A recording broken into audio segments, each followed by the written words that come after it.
Okay, good afternoon, everybody. I haven't been on in a few days. This has been a interesting journey for me to try to bring some information and enlightenment, hopefully, to y'all. Today, this is, by the way, this is Pastor Alex, Four Corners Church. We're talking about children, which is a very dear subject in my heart right now because I am a father of five kids.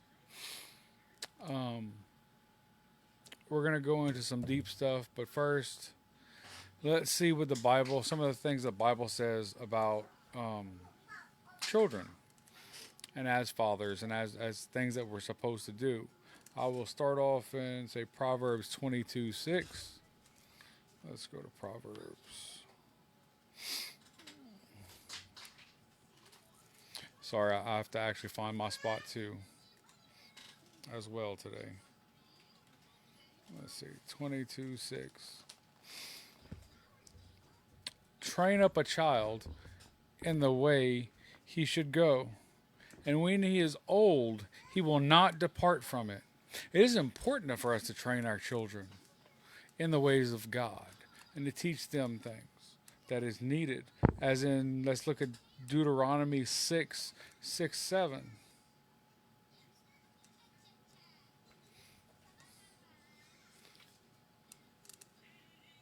which says, "And these words which I command you today shall be in your heart.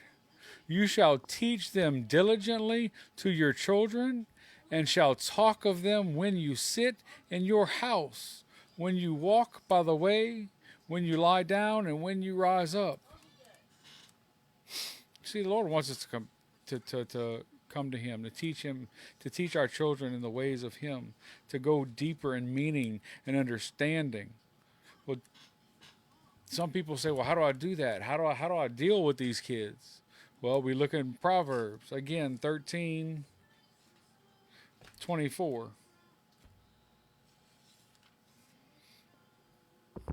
which says, "He who spares his rod hates his son, but he who loves him disciplines him promptly." You see, administering discipline isn't a bad thing. When our children are acting out, we need to discipline them. If they're not showing appropriate behavior, discipline your child, but discipline without anger. For we do not need to be angry when we discipline them. You see, we should be hopeful and hope for the better, have the better attitude. We should, I know it's hard. It's hard to be a father. It's hard to be a mother. It's hard to discipline your children.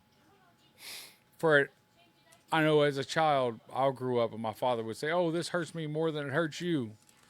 And all I could think was, how the heck would this hurt him more? It made no sense. Until the day I became a father and I had to discipline my children. It hurts internally, which is very more emotional and cuts deeper than you think, than most would think. So let's look at Exodus 20:12.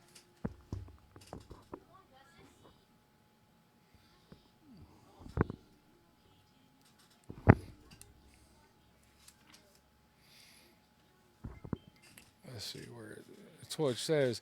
"And Moses said to the people, 'Do not fear.'" Oh, wait, I'm sorry. 20:12. I just read the wrong one, y'all. "Honor your father and your mother, that your days may be long upon land which the Lord your God is giving you." We should teach them how to honor us. Honor is a respect. They don't have to like us, they have to respect us. But we as parents need to love our children,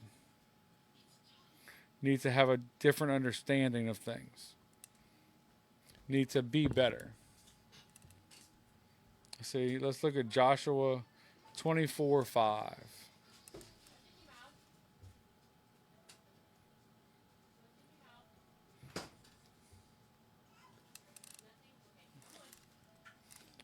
moment. Oh, there it is. I was losing it. 24:5,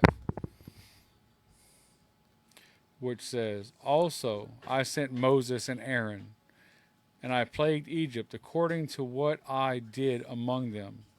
Afterwards I brought you out." I think I wrote down the wrong one. That wasn't it. Oh well, for me and my house I will serve the Lord in all its doings and all of things. Let's see, 1 Thessalonians 2:11 through 12.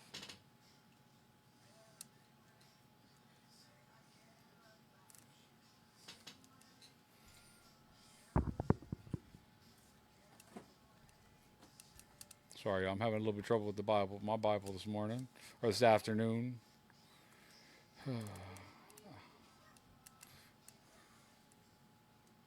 1 Thessalonians 2:11 through 12.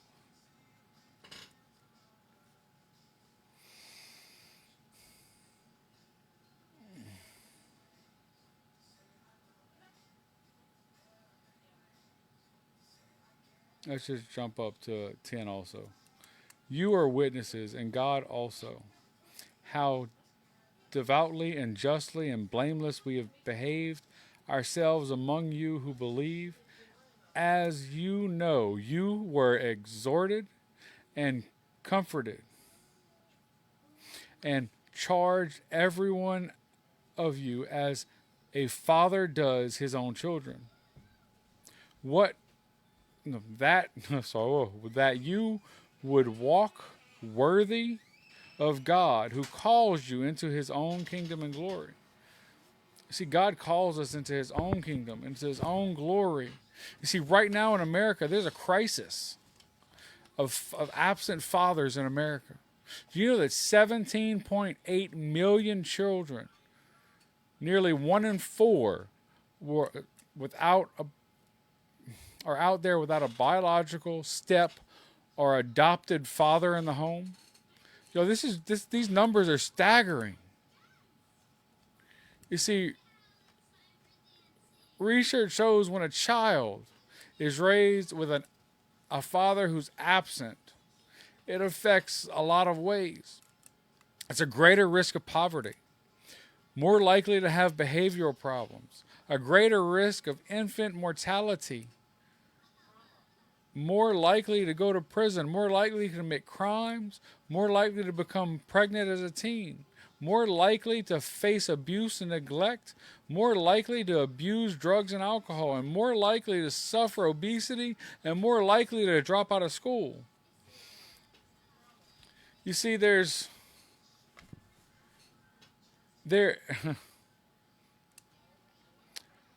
approximately 92% of fathers in prison right now. The homelessness, 80% of runaway children have an absent father. Delinquency with youth and crime, including violent crimes, is 85% of youth in prison have an absent father. Fatherless children are likely to offend and go to jail as adults.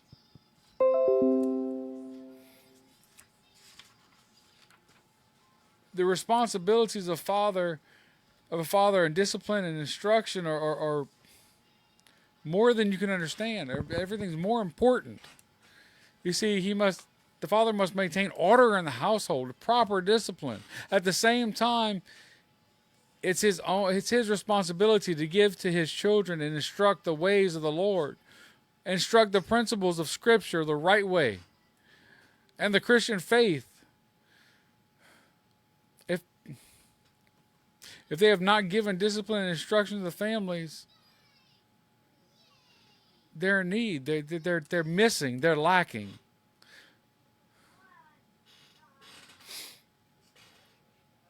You see, there's trauma. Do you know the rate of suicides lately? there's y'all, this is mind-boggling and scary. You know, children starting at age 5 are committing suicide. Age 5.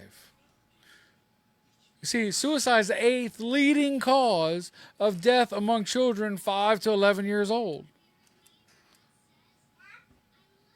I mean, there's risk factors of mental health and so many different aspects that are just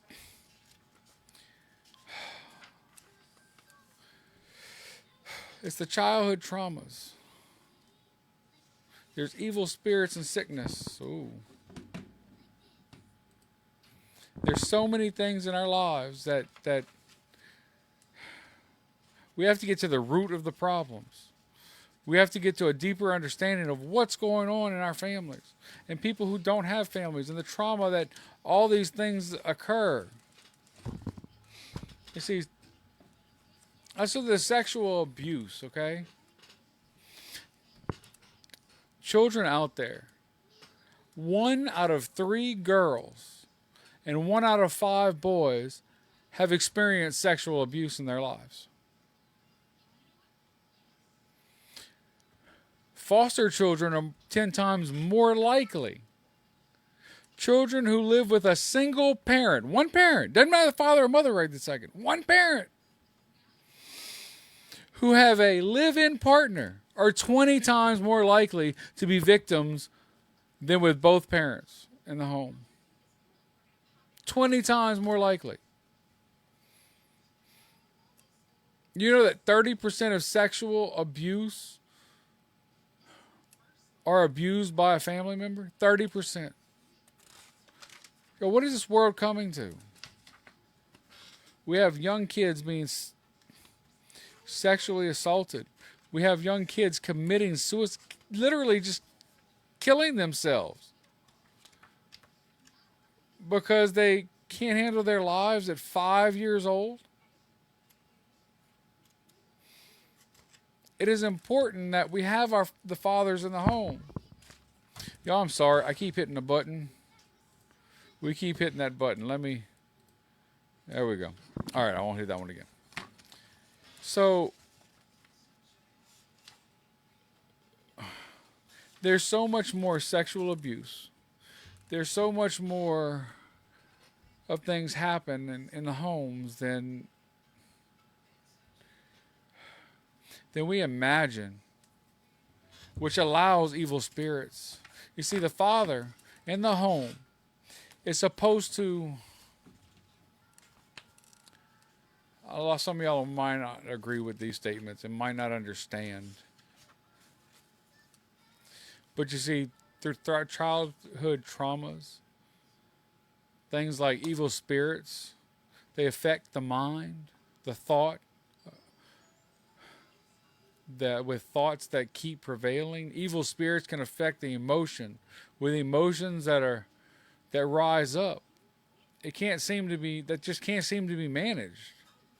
See, evil spirits can affect the body with sickness that aren't even able to respond. Evil spirits can also affect a person's life with cycles of patterns of failure, just like generational curses. You see, a lot of times there's family traumas, and a lot of times you can trace these traumas back through generations. You see, Satan has come into our homes, has gotten out the manly masculinity out of the home to where the world looks at masculinity as a bad thing now. God created all of us to be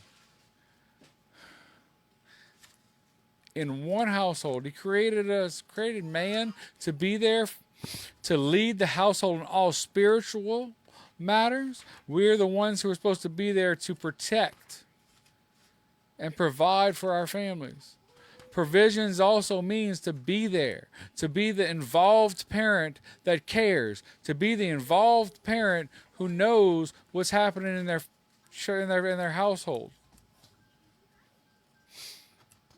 So, what is What does an involved parent look like?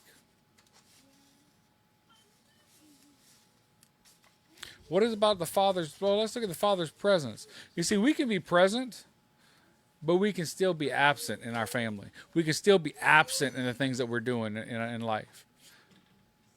You may have just worked your butt off at work, but when you come home, your family still needs you. I know it can be hard. It can be hard for every man, but we still have to come home, tend to our wives and our children, and be the man of the house that they need us to be.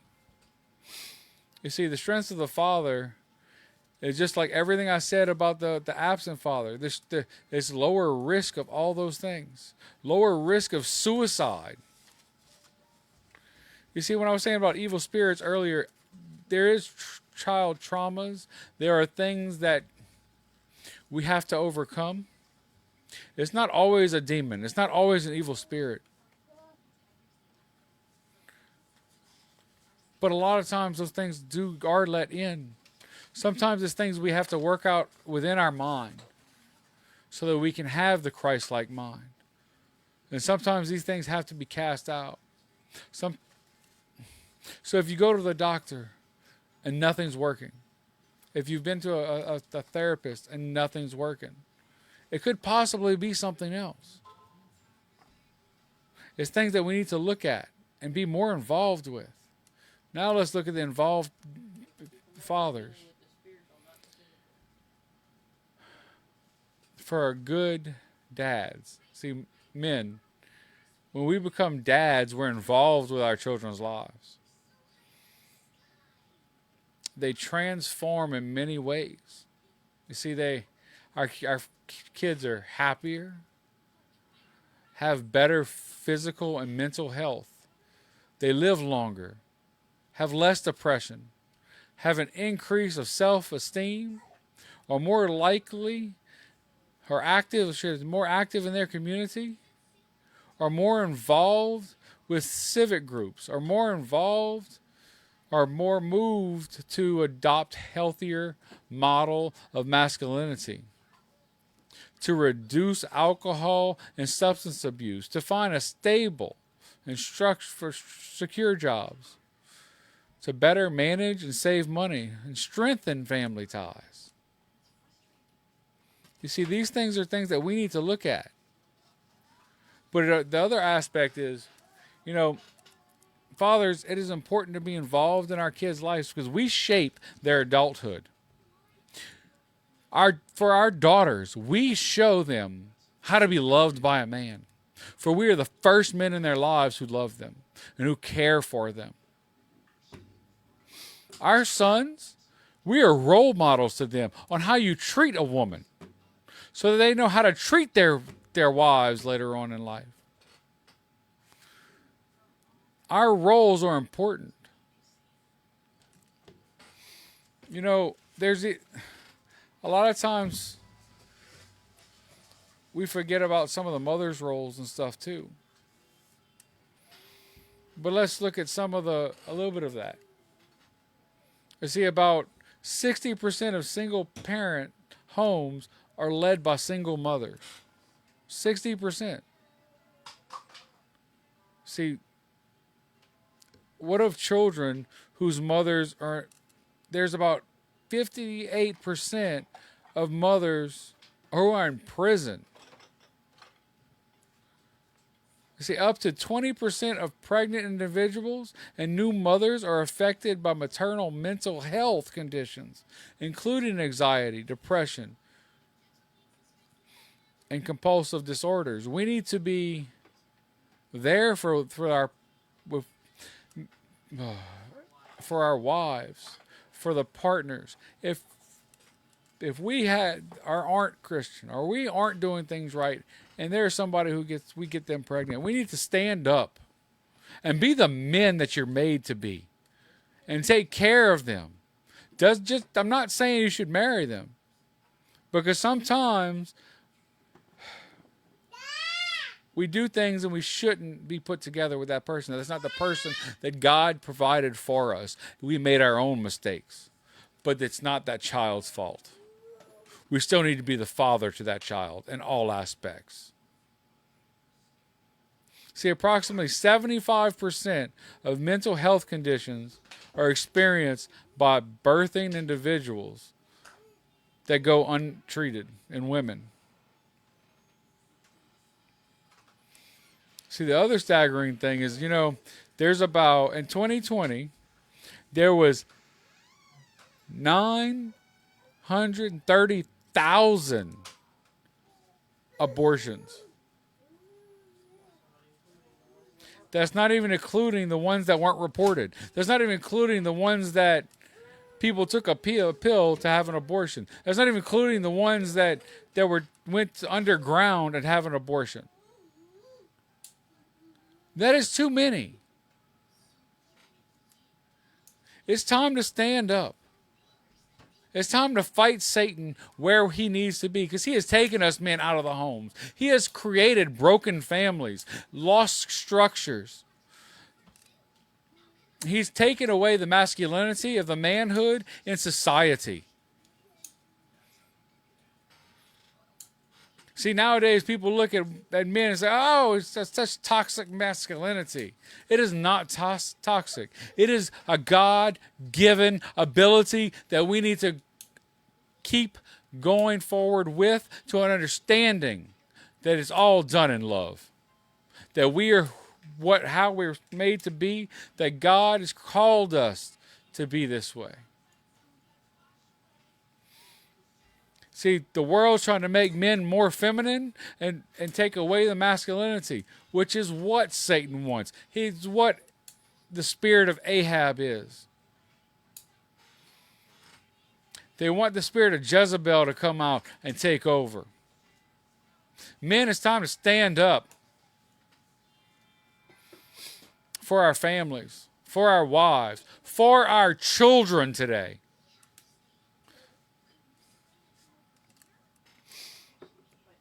Again, it's staggering. 5 years old, 5 to 11 years old, committing suicide. How at 5 years old do you know how to commit suicide? Why the heck at 5 years old do you want to kill yourself?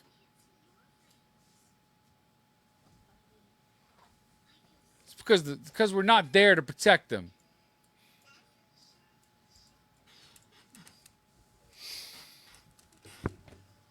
Let's pray.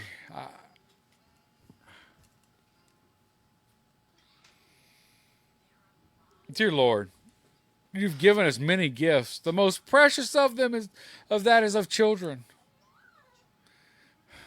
There's no greater delight in our life seeing them blossom in the sunshine of your creation, to show them the way towards your light, and love is even more delightful. Help all of us to see these children and all the promise that you have seen them in to give.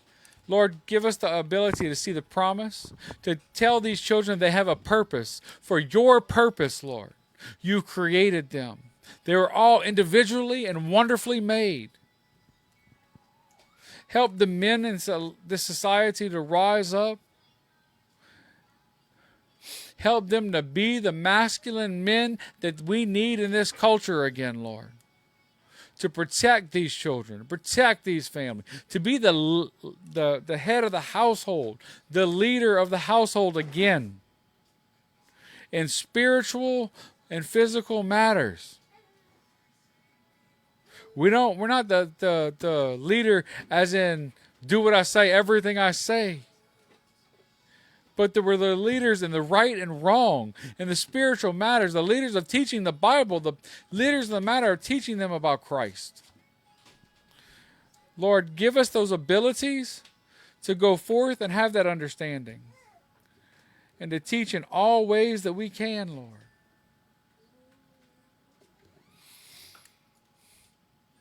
Listen, if y'all need help, if y'all need prayer, contact us. Message us down below. Give us a comment. If you're getting anything out of this today, give us a like. Subscribe, follow to us. Right now, this broadcast is going to be on YouTube, our Facebook page, and our men's group, because I think this message is important to send out.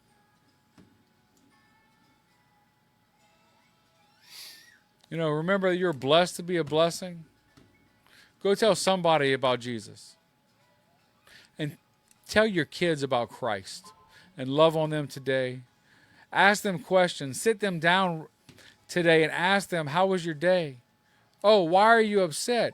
What makes you feel that way? Get to the root of their problems.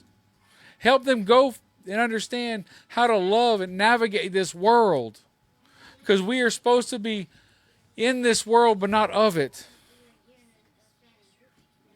Teach them how to be in it and not of it. We're here for you. You're blessed to be a blessing. Tell your children and somebody about Jesus today.